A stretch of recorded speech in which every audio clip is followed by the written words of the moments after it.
안녕하세요, 여러분. 저는 현재 나이 40대 후반이고 중학생이 된 딸을 키우고 있는 학부형입니다. 저에게 몇 년 전에 일어났던 아주 웃기고 기가 막힌 일을 한번 풀어볼까 싶어서 이렇게 사연을 올리게 되었습니다. 저는 나이가 30이 되었을 무렵 지금의 남편을 소개받아 만나게 되었습니다. 소개팅이라는 자리가 불편하기도 하고 약간 편견이 있었다고나 할까요? 이 나이에 아직도 여자친구가 없어서 주변 사람들의 소개로 사람을 만나야 한다는 게 마음에 걸리는 부분이긴 했습니다. 간곡한 지인의 부탁에 자리를 나가게 되었는데 상대방은 연봉도 꽤 높고 키도 183cm나 되고 얼굴도 훈훈하게 생긴 34살의 남자였습니다. 저는 그 남자를 보자마자 더욱 의심을 하게 되었죠. 모난 구석이 하나도 없는데 왜 여자친구가 아직도 없을까 하고 말입니다. 길 가다가 명함만 뿌려도 여자가 따라붙을 것 같은 사람인데 이런 소개팅 자리를 전전긍긍하고 있다는 게 이상하지 않겠습니까? 그래도 사진으로 받아본 외모가 제 이상형에 가깝기도 하고 무엇보다 키가 큰 사람을 선호하고 있었기에 소개팅을 했습니다. 제가 여자치고는 키가 꽤 큰 편이라서 외적으로 마음에 들었고 만나보니 예상과는 다르게 진중하고 깔끔한 성격을 가지고 있길래 연애를 시작하게 되었습니다. 2년 정도 진득하게 만나본 뒤 제 나이 32살이 되었을 때 프로포즈를 받고 결혼을 하기로 약속했는데 그제야 이 남자가 저에게 속사정을 이야기하더라고요. 사실은 자기가 오래전에 결혼을 약속했었던 여자가 있었는데 파혼을 하게 되었었다는 과거 연애사였습니다. 그런데 그 이유가 다른 것도 아닌 예비 시모와 예비 신우 때문이었다고 털어놓더군요. 저는 갑자기 받은 황당한 고백에 놀라서 이게 다 무슨 소리냐고 물어보니까 예비 시모와 예비 신우가 시집살이를 시키듯 결혼하려고 약속했던 전 여자친구에게 핀잔을 줬다는 겁니다. 전 여자친구가 이혼 가정에서 자라 아버지와 단둘이 살고 있었고 내놓으라 할 직업이 따로 없었던 여자여서 그랬는지 시댁 식구들이 엄청나게 무시를 했었다고 하더라고요. 결국은 전 여자친구가 견디지 못하고 파혼 선언을 했고 결혼이 파투나는 바람에 상처를 입어 오랜 시간 혼자 지냈다고 했습니다. 한동안 여자 만날 생각이 전혀 없었는데 지인들 등살에 못 이겨 저를 소개받게 되었고 마음이 깊어져서 결혼까지 하고 싶어졌다고 이야기를 하더군요. 아무튼 예비 신우도 2년 전에 결혼을 했고 예비 시모 또한 자기가 그 이후로 여자를 만나지 않으니 걱정이 심해져서 간섭을 줄였다고 했습니다. 앞으로는 절대 참견하지 않겠다는 조건을 걸고 결혼을 하겠다고 허락을 받아왔으니 저에게 걱정을 하지 말라고 이야기를 하긴 하더라고요. 자기가 다 지켜줄 수 있다고 이전 같은 상황은 절대 만들지 않겠다고 저에게 후원장담을 했습니다. 근데 솔직히 제 입장에서는 너무나도 찝찝한 이야기지 않겠습니까? 그런 말뿐인 약속은 필요 없다고 이야기를 했죠. 결혼을 다시 생각해보는 게 좋겠다고 시간을 가지자고 강경하게 나가니까 조바심이 난 예비신랑은 저에게 각서를 쓰겠다고 했습니다. 신우가 시집갈 때 본인이 돈 5천만 원을 빌려줬었는데 신우가 시집살이를 시키려고 들면 그 돈을 가지고 협박이라도 해서 괴롭히지 못하게 만들겠다는 것이었습니다. 시모가 괴롭힐 경우를 대비해서 1년 동안은 혼인신고를 미루고 살았으면 좋겠다 하니 그 조건까지 받아들이고 각서를 쓰자고 하더라고요. 아파트 명의도 제 명의로 해두겠다고 생활비 통장이며 적금 통장이며 전부 제 명의로 해주겠다고 했습니다. 무슨 일이 생겨도 본인에게 무조건 이야기해달라고 하는데 믿음이 가더라고요. 그래서 약속했던 모든 걸 꼭 지켜달라고 신신당부를 한 뒤 결혼을 준비하게 되었습니다. 아니나 다를까 시댁에 인사를 드리러 갔더니 예비 시모가 저를 보자마자 입을 열었습니다. 대학을 어디 학교 나왔어? 우리 아들 만나기 전까지 남자는 몇 명이나 만나봤어? 음식은 좀 할 줄 알아? 아침에는 몇 시쯤 일어나니? 하면서요. 물어볼 게 얼마나 많은 건지 제가 입을 열기도 전에 질문만 수십 개가 쏟아지는 듯한 느낌이었습니다. 어안이 벙벙했던 저는 날카롭지 않게 대꾸하려고 그런 질문은 왜 하시는 거냐고 조심스럽게 물어봤습니다. 그랬더니 예비 시모가 하는 말이 자기가 궁금해서 물어보는 건데 왜 라는 말은 왜 하는 거냐고 하더라고요. 저도 밀리지 않으려고 질문하시는 내용이 조금 이상한 것 같다고 대답했죠. 그때까지만 해도 예비 시모를 최대한 존중하려고 노력했습니다. 저는 예비 시모에게 대학은 땡땡 여대를 나왔고 남자를 몇 명 사귀어 봤냐는 질문에는 딱히 대답할 가치가 없는 것 같다. 음식은 기본은 할 줄 안다. 결혼 후에는 남편과 같이 입맛을 맞춰 나갈 거니까 둘이 같이 요리를 하면서 해결해 나가겠다. 평일 아침에는 출근 시간 맞춰서 일어나고 주말에는 늦잠을 잔다고 시모의 질문 속도에 맞춰 쏟아내듯 이야기를 했습니다. 그러니 예비 시모는 한술 더 떠서 대학은 마음에 드니까 합격. 근데 남자 관계는 마음에 썩 안 드네? 하시더라고요. 제가 아무 소리 안 하고 가만히 있으니까 저를 빤히 보더니 근데 왜 음식을 우리 아들이랑 같이 하겠다는 거니? 하시는 겁니다. 그래서 저도 속으로 더 이상 대우를 해줬다가는 내가 말리겠다 싶어서 웃으면서 대답했죠. 그럼 어머님이 같이 해주시게요? 매일 저녁마다 저희 집으로 오셔서 반찬 해주시는 거예요? 했더니 시모가 끙 하시면서 아무 말도 못 하시더라고요. 저한테 주말에도 일찍 일어나라고 하시면서 시댁에 게으름 피우면 안 된다고 평일이랑 똑같이 일어나라고 말도 안 되는 트집을 잡더라고요. 알겠다고 대신 남편이랑 같이 아침부터 일찍 일어나서 운동도 하겠다고 했더니 자기 아들은 피곤해서 주말에는 쉬어야 한다고 호들갑을 떨더라고요. 저도 일하는 사람인데요. 그럼 저도 쉬어야 하지 않을까요? 자기야, 우리 주말에는 배달 음식 시켜 먹으면서 좀 쉬자 했죠. 제가 평소에 되바라진 애는 절대 아닌데 남편이 시댁에 방문하기 전에 저에게 언지를 했던 내용이 있었잖아요. 고부간의 갈등이라든지 시집살이라든지 거기다가 자기가 무조건 제 편을 들어주겠다고 각서까지 썼으니까 뒤는 보지도 않고 일단 지른 거죠. 속으로 이렇게까지 이야기해도 되나 싶긴 했지만 가만히 있으면 우습게 볼 것 같더라고요. 일부러 더 되바라진 척 해가면서 할 말 다 하고 나니까 속은 엄청 시원했습니다. 시모랑 어영부영 대치하는 상황에 뒤늦게 그 자리에 예비 신우가 왔습니다.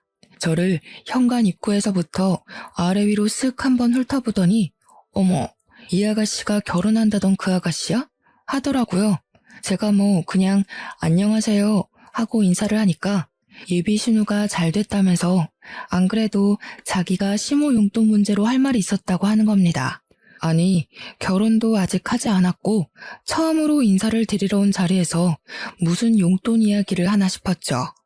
제가 떨떠름하게 있으니까 예비 신우가 저한테 결혼하고 나면 용돈은 어떻게 할 거냐고 대놓고 물어보더라고요. 자기는 외벌이라서 그동안 30만 원씩 드리고 있었는데 저랑 예비 신랑은 맞벌이니까 매달 70만 원씩 주면 딱 100만 원이지 않겠냐고요. 시모가 생활하는데 그 정도 용돈은 있어야 넉넉하지 않겠냐고 하면서 100만 원 맞추는 거 찬성이지? 하시더라고요. 저는 솔직하게 말했죠. 그게 다 무슨 소리냐? 70만 원을 매달 드리는 건 우리도 힘들다고요. 솔직히 남편 연봉이 1억이긴 하지만 세금도 떼야 하고 애도 낳아 키울 거 생각해야 하고 신혼집도 대출받아 구할 건데 그 돈 갚으려면 한 푼도 아까운 상황이잖아요. 돈 나갈 일이 한두 가지가 아닌 마당에 매달 70만 원씩 눈 뜨고 코 베인다고 생각하니 몸서리가 쳐지더군요. 그런데 그때 딱 구세주처럼 예비 시부가 나타나서는 예비 신우한테 한 소리 하시더라고요. 너네 집은 30만 원 내면서 둘째네는 왜 70만 원 내라고 하냐고요.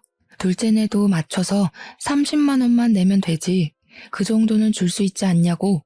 거기다가 우리 집만 받아서 되겠냐. 사돈댁도 챙겨야 할 거 아니냐 하셨습니다. 그러니까 신우가 왜 다 된 밥에 재를 뿌리냐고, 보면 아빠는 나만 미워하더라 하면서 나는 우리 엄마 아빠한테만 용돈 주잖아. 뭐하러 출가 외인이 처가댁을 생각해?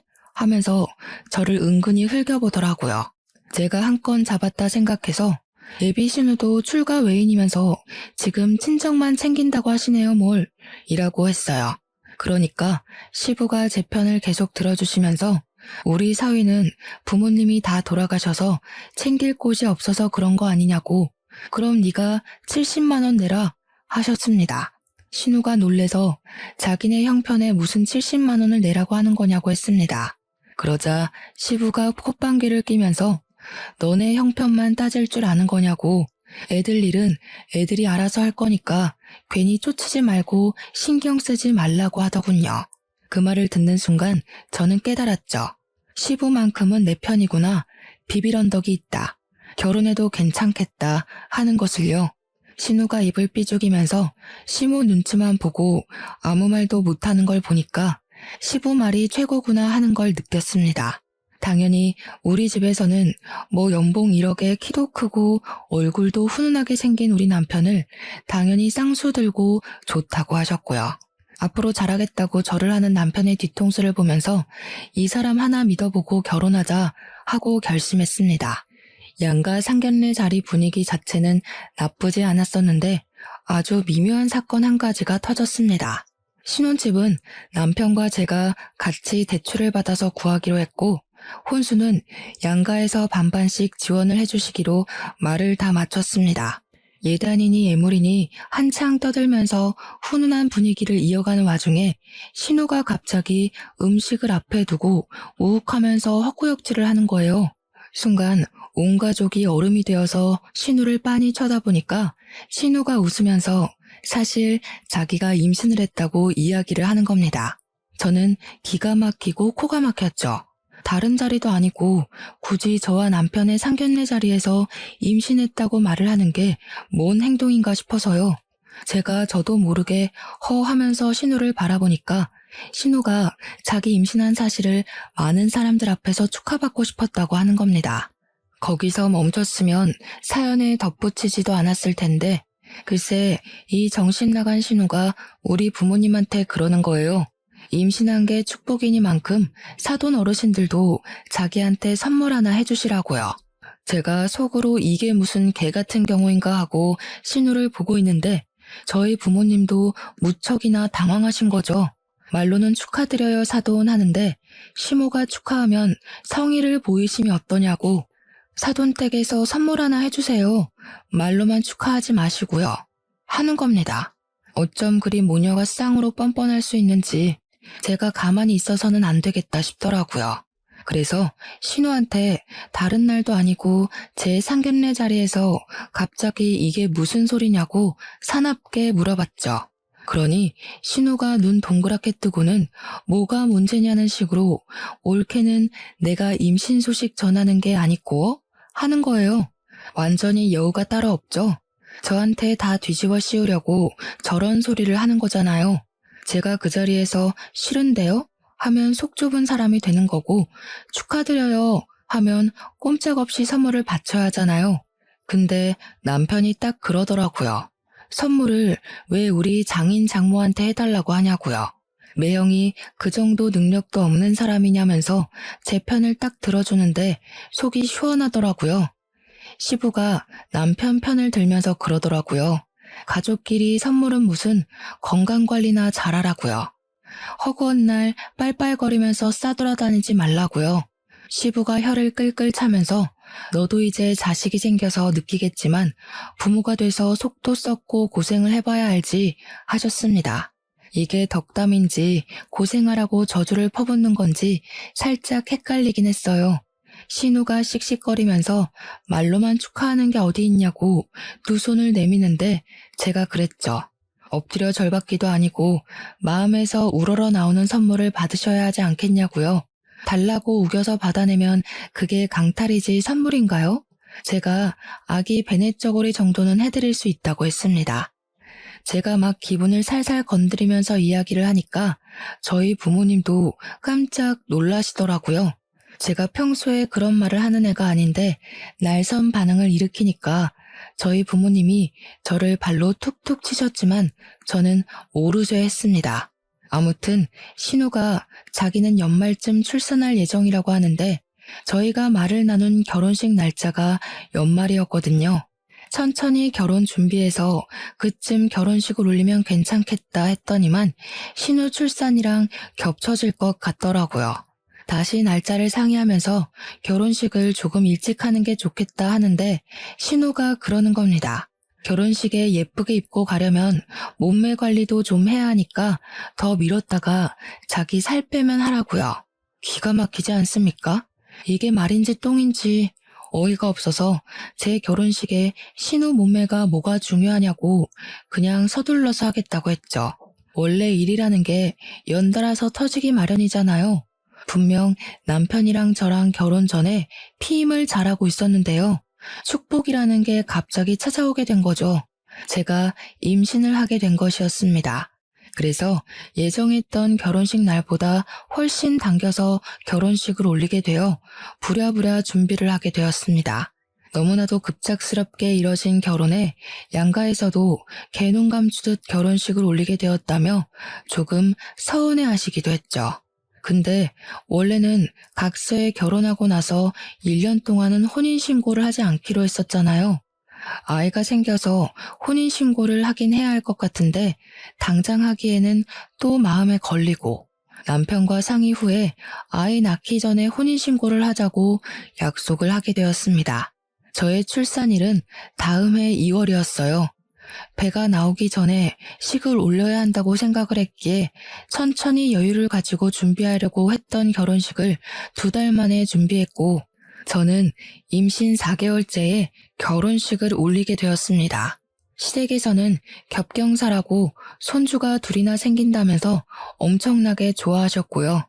저는 임신을 해서인 건지 결혼하고 나서 엄청난 간섭과 시집살이에 시달릴 거라 생각했던 것과는 반대로 걱정할 일은 전혀 없었습니다. 시모도 그렇고 신우도 그렇고 임신을 해서 그런 건지 트집 잡는 걸 딱 멈추셨거든요. 시댁에는 제사할 것도 딱히 없었고 명절에도 딱 하루만 시간 내서 같이 보내고 집으로 각자 돌아가는 그런 시기였습니다. 그래서 명절에도 뭐 밥을 한다거나 벌초를 간다거나 하는 일이 없었죠. 그렇게 시간이 흐르고 흘러서 12월이 되어 신우는 건강하게 아들을 출산하게 되었고요. 저도 그 다음 해에 2월에 아들을 출산을 했습니다. 건강하고 뽀얀 우리 아들을 보면서 정말 남편과 끌어안고 얼마나 울었는지 모르겠습니다. 시부모님은 2분 다 갑자기 생긴 손주 둘에 푹 빠져서 정신이 빠질 정도로 좋아하셨는데 아무래도 우리 아들이 대를 이어야 할 아들이라고 생각하셨던 것 같아요. 시부가 티가 날 정도로 우리 아들을 더 예뻐해 주시긴 했거든요. 과자를 사 먹으라고 용돈을 마구마구 찔러주셨고요. 신우는 항상 그걸 가지고 불만을 토로했고 차별당하는 기분이 좋지 않다며 저에게 계속 이야기를 해댔습니다. 아무래도 시부성을 따른 손주가 더 귀한가 보다 하면서 차별 노래를 불러대니 저와 남편은 가시방석에 앉은 듯 했죠. 미안한 마음도 들고 하니까 저랑 남편이 일부러 신우네 아들 선물을 더 많이 챙기기도 했고요. 근데도 신우는 고마운 줄 모르고 맨날 우리 아빠가 나는 출가 외인이라 그러냐? 우리 애는 신경도 안 쓰네 하면서 서운해했습니다. 불만만 가득 뿜어대면서도 시댁에 와서 죽치고 있으니까 저도 너무 불편했죠.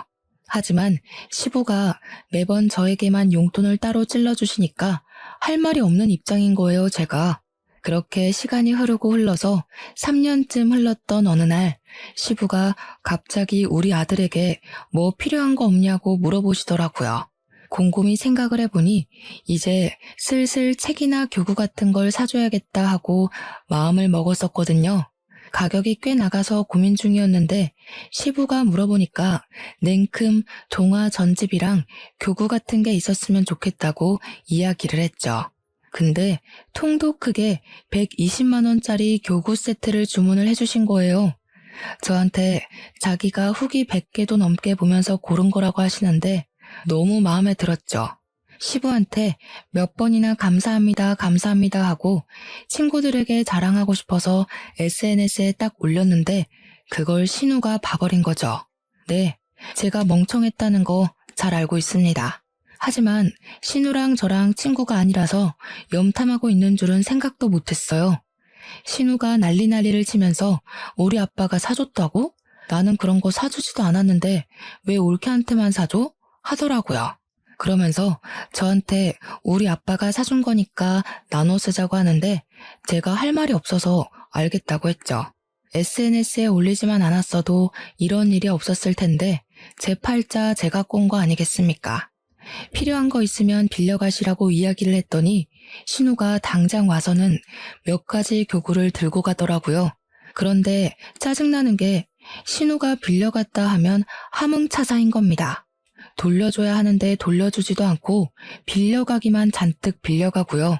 제가 신우가 뭘 빌려갔는지 하나하나 체크를 해놨었거든요.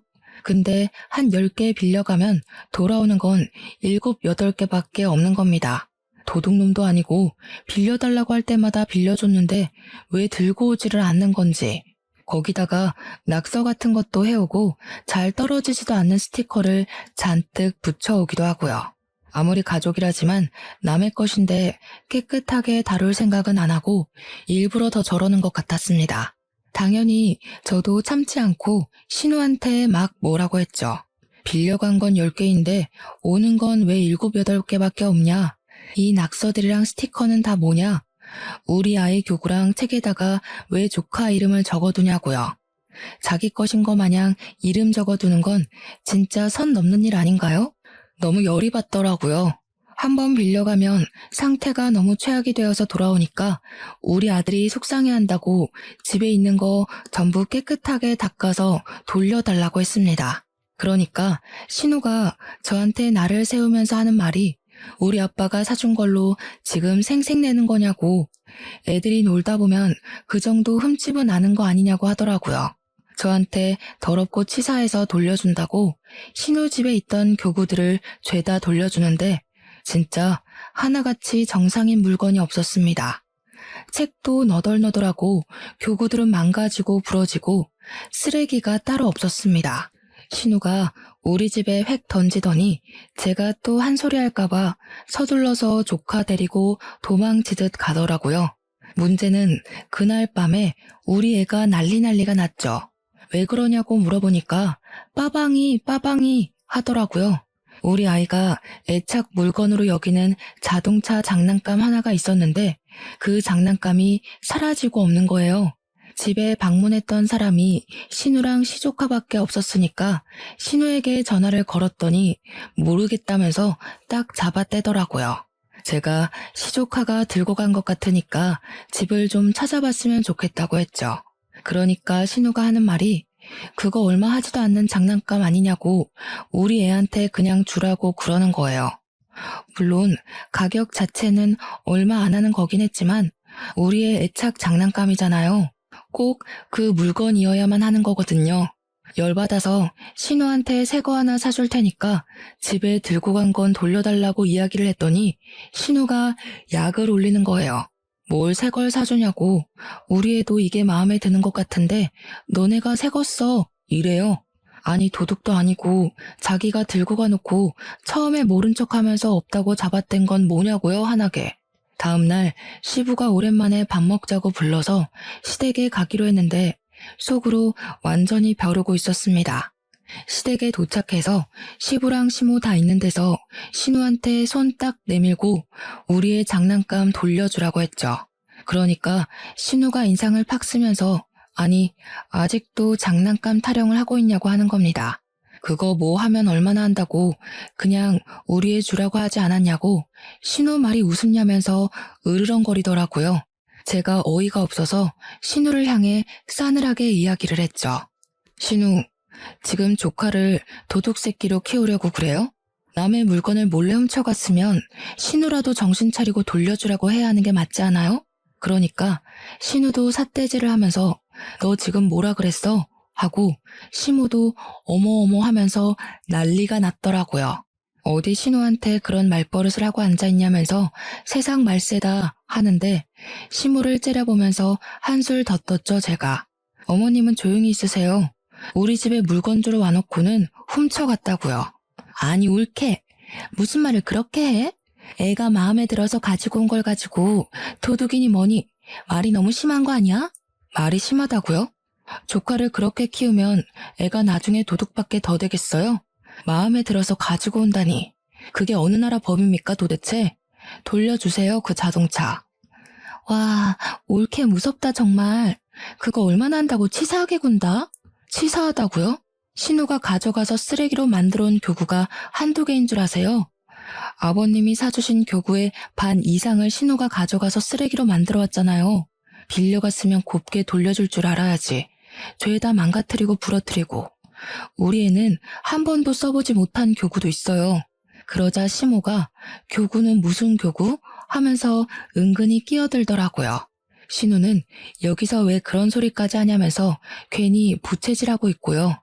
이때다 싶어서 시부모 다 있을 때 확 그냥 터뜨려버렸죠. 시부가 저희 아이를 위해 사주신 건데 정말 너무 속상했거든요.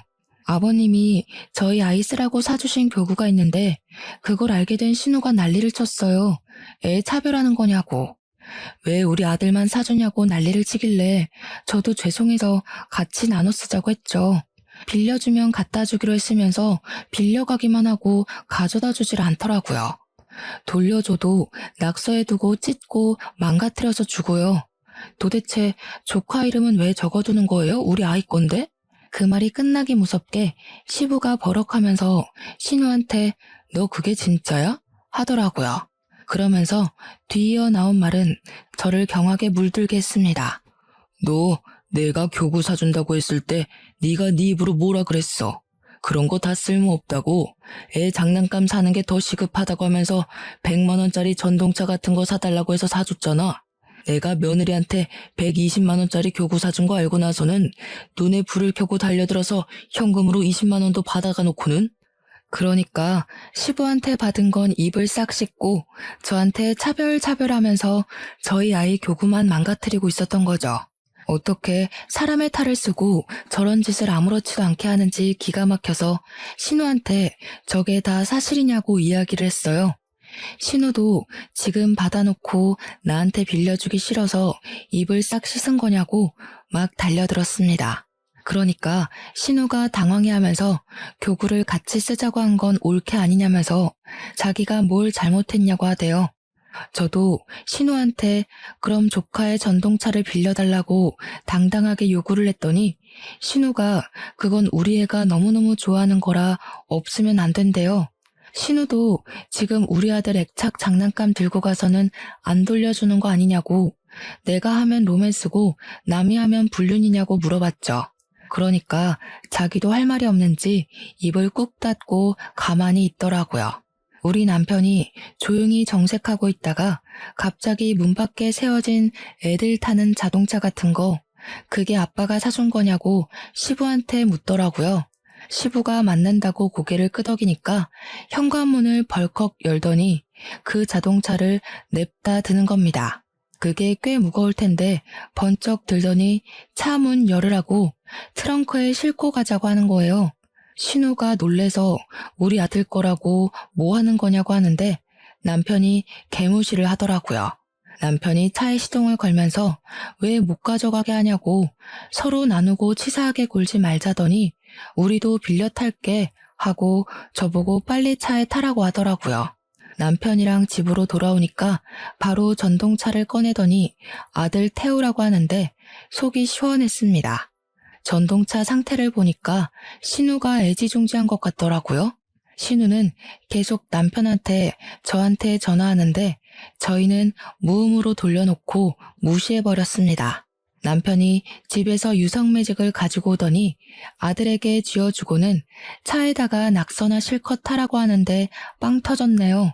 우리 아들 보고 이름 쓸 줄 모르냐고, 모르면 아무 그림이나 막 그려보라고 하는데 하얀색 전동차에 매직으로 낙서를 하더라고요.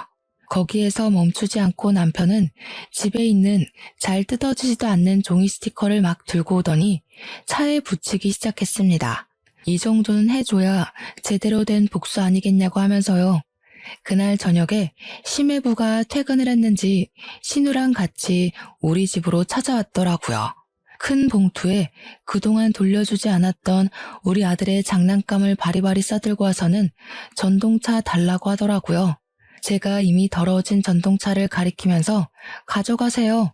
우리 아들은 별로 재미없대요. 했습니다.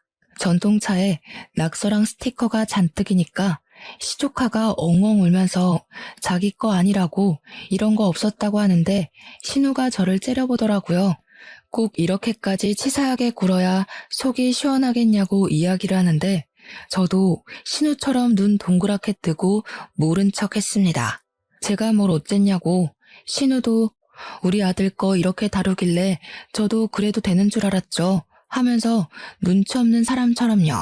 심해부는 우리 부부에게 아무 소리도 하지 못하고 전동차를 낑낑 들고 집에 가자고 신우랑 시조카를 데리고 가더라고요. 그 뒤로 우리 아들 장난감을 빌려달라고 한다거나 훔쳐가는 일은 없어졌습니다. 하지만 그 이후에도 몇 번의 비교질이 있긴 있었습니다. 하지만 저는 모든 사실을 다 알게 되었죠. 사실은 시부가 그동안 저에게만 용돈을 주었던 게 아니라는 사실을요. 시모가 신우에게만 용돈을 주는 것을 시부가 알게 되어서 신우 몰래 저에게만 따로 용돈을 챙겨준 것이었습니다. 처음에 이야기를 들었을 때 얼마나 경악을 했었는지 제가 다 알게 되었다는 것을 신우에게 티를 내자 그 뒤로 저에게 아무 말도 하지 못하더군요. 아이들이 커서 어린이집에 가고 유치원에 갈 때에도 고민 끝에 저희 아들을 영어 유치원에 보내기로 결정을 하고 이야기를 하니 돈으로 유세 떤다고 난리를 치더라고요.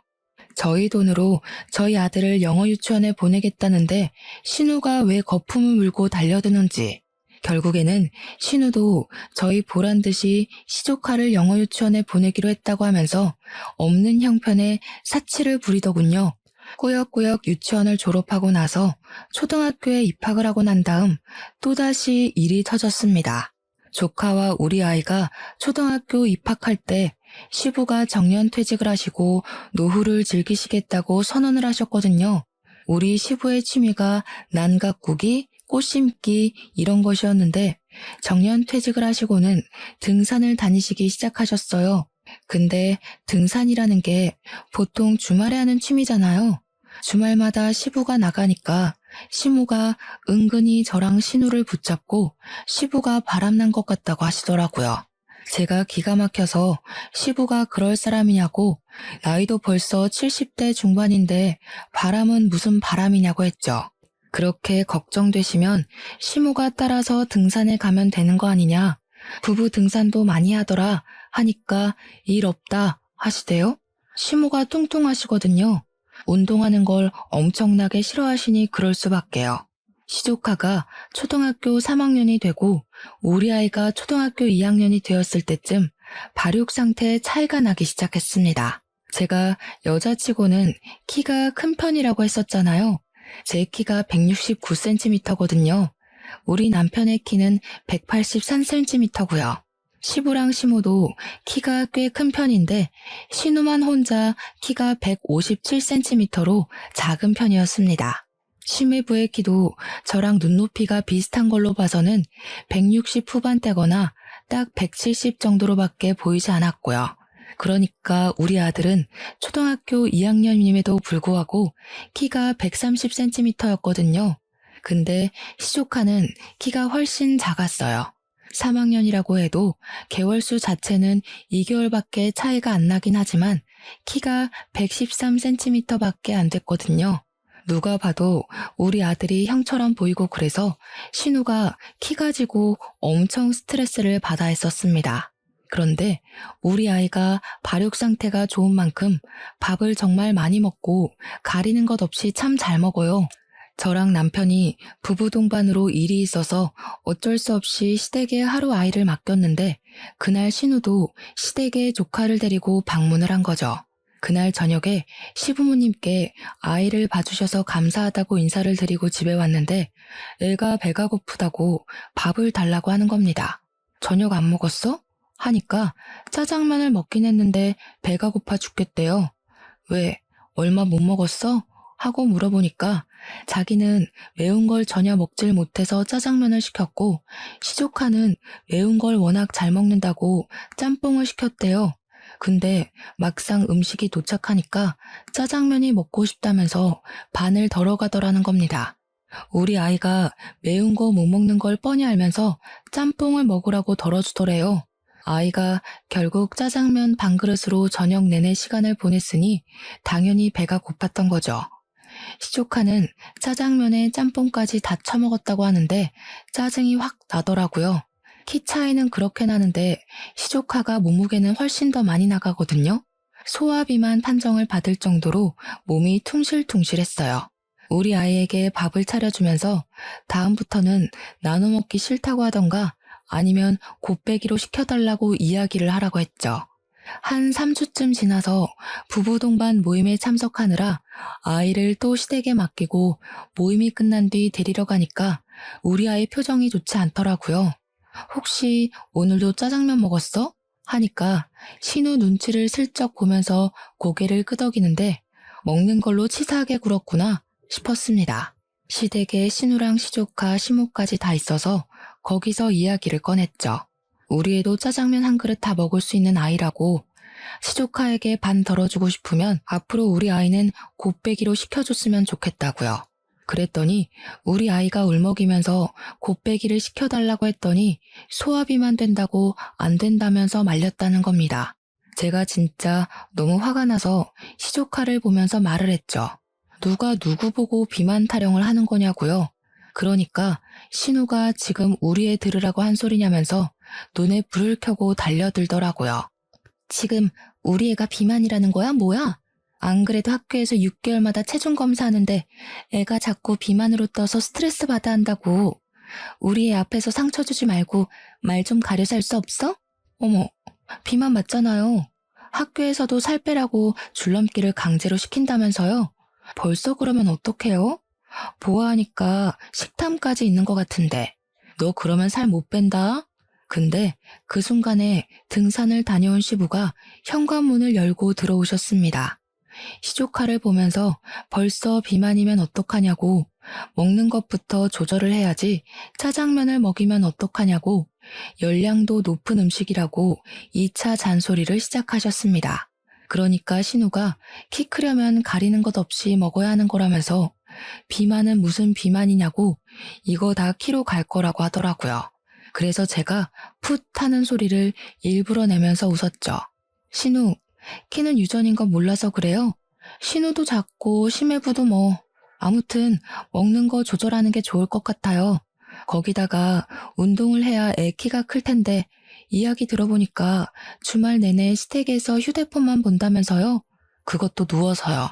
시부가 듣다 안 되겠는지 시조카한테 앞으로 주말마다 할아버지 따라서 등산을 가자고 했습니다. 그러자 시조카가 기겁을 하면서 등산 죽어도 싫다고 하는 거예요. 시부가 등산이 얼마나 좋은 운동인지 아냐고 같이 가면 재밌을 거라고 하니까 시조카가 거기서 폭탄을 딱 던진 겁니다. 할아버지, 등산 가서 여자 만나는 거라던데 할머니랑 엄마가 할아버지 바람났다고 그랬어. 그 말에 당연히 집안 사람들 표정이 싹 굳고 사색이 되었죠. 저는 그런 이야기를 애 앞에서 했다는 것도 너무나도 놀랍고 신우랑 시모의 머리가 어떻게 된 건 아닐까 하는 생각이 절로 들었습니다. 시부가 너무 놀라서 눈을 껌뻑껌뻑 하더니 얼굴이 새빨갛게 달아올라서 시모랑 신우를 향해 소리를 치셨습니다. 뭐가 어쩌고 어째? 하는데 정말 집안에 접시가 깨져나가겠구나 싶을 정도로 큰 소리였습니다. 시모가 놀래서 아니 그게 아니라 하면서 변명을 할 준비를 하고 신우는 서둘러서 시조카의 입을 틀어막았습니다. 저와 남편, 그리고 우리 아들은 놀래서 아무 소리도 못하고 가만히 서 있었죠. 시부가 팔을 부들부들 떨면서 시모에게 삿대질을 했습니다. 이 인간들이 뭐가 어쩌고 어째? 바람? 이 할망구가 노망이 났나? 내가 등산을 같이 가자고 할 때는 죽어도 싫다고 하더니 바람이 뭐? 첫째 너는 생각도 없이 그걸 지 자식 있는 데서 씨부리고 있어? 부끄럽지도 않아? 뭐 잘난 소리라고 지 입으로 떠들어 제껴? 아니 아빠, 그냥 농담 삼아서 한 말인데 뭐 이렇게 화를 내고 그래. 아빠가 주말마다 등산에 가니까 그냥 우리끼리 우스갯소리로. 농담할 게 따로 있지. 얘 며느리야. 너도 이 헛소리를 들은 적 있냐? 시선이 전부 저한테 한데 모였는데 이때다 싶은 마음도 슬쩍 들더라고요. 그래서 고개를 끄덕끄덕했죠. 그러니 시부가 거실에 있던 휴지값을 시모 쪽으로 던지면서 화를 내셨습니다. 이 인간들이 단단히 노망이 났다고 당장 병원에라도 가둬야 하는 거 아니냐고요. 그런 소리를 씹으려서 사람을 부도덕한 사람으로 몰아간다고 하시면서 시부가 시모에게 그러셨습니다.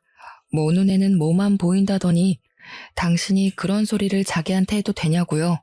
그 말에 시모가 사색이 되어서 왜 또 옛날 이야기를 꺼내고 그러냐고 하는데 저랑 남편은 영문을 몰라서 시부모를 쳐다만 봤죠. 이 옆에 내가 몇 년 전에 바람이 났을 때도 내가 눈 꼭 감고 한번 넘어가 줬는데 이제는 나를 바람난 인간으로 몰아? 이런 부도덕하고 몰상식한 인간 같으니라고. 꼴도 보기 싫어. 나가. 그러더니 신우를 향해서 말씀하시더라고요. 네가 네 엄마 데리고 나가라고요. 끼리끼리 지지고 볶고 잘 살아보라면서 냅다 큰 보스턴백을 들고 오셔서 짐 싸라고 시모에게 던지셨어요. 시모는 끝까지 잘못했단 소리 없이 짐 싸서 신우 집으로 가시더라고요. 근데 신우가 제 코가 석자인 사람이잖아요. 며칠 지나고 신우가 시모에게 눈치를 줬나 봐요. 집으로 돌아가라고요. 시모가 울며 겨자 먹기로 시댁에 왔는데 시부가 비번도 바꿔버리고 행동력 있게 집도 부동산에 내놔버린 거죠.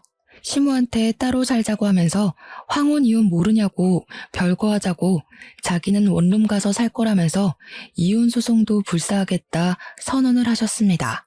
꼼짝없이 신우가 시모를 모시고 살게 됐는데 시모도 돈이 없으니까 우리한테 시모를 모시고 가라고 떠넘기더라고요. 하지만 우리 남편이 든든하게 제 편 들어주기로 했잖아요. 딱 잘라 거절을 했습니다.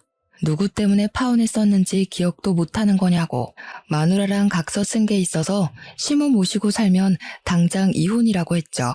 신우가 어이없어 하면서 그럼 매달 생활비라도 보태주라고 하면서 남편한테 둘 다 자식이니 그 정도는 해야 되지 않겠냐고 했대요. 우리 남편이 와이프에게 물어보겠다고 하면서 저에게 뭘 물어보는 신용을 하더니 바로 신우한테 그러대요. 누나, 나 생활비는 못 도와줄 것 같아. 우리 와이프가 누나 시집 갈 때 빌려준 5천만 원도 받아오라고 하는데 어떻게 생활비 이야기를 하겠어. 우리 남편이 한술 더 떠서 말을 하니까 제가 나설 필요도 없었습니다. 신우는 당황해하면서 그 돈 결혼 선물로 준 거 아니냐고 하니까 남편이 모르는 척 하더라고요. 누가 원수 같은 누나 결혼하는데 5천만 원이나 선물로 줘? 그때 차용증 쓴 거 내가 아직 가지고 있는 거 몰라서 그래? 신우는 남편 보고 독한 인간이라고 그걸 아직까지 가지고 있냐고 하더니 그 뒤로 생활비 보태라는 말이 쏙 들어가더라고요. 결국 시부랑 시모는 시부의 강력한 바람으로 이혼을 했고요. 시부는 지금 우리 집 근처 원룸에서 혼자 노후 라이프를 즐기고 계세요. 신우랑 시모는 맨날 나가라 못 나간다 하면서 싸우고 있다고 신우가 가끔 저에게 전화와서는 시모 모시고 가면 안 되겠냐고 하는데 누가 그 제안을 받아들이겠습니까? 당연히 거절하고 있고요. 남편은 결혼 전에 저에게 약속했던 대로 커다란 벽이 되어주고 있어서 시모도 차단해버리고 아이와 시부와 즐거운 시간 보내면서 살고 있습니다. 이래서 사람이 너무 욕심만 부리고 심술만 부리고 살면 안 된다는 걸 깨닫게 되네요. 여러분들도 이런 어처구니 없는 일을 당하시면 당황해하지 마시고 현명하게 잘 대처하길 바랍니다. 저의 긴 사연 들어주신 여러분 감사합니다. 행복한 하루 되세요.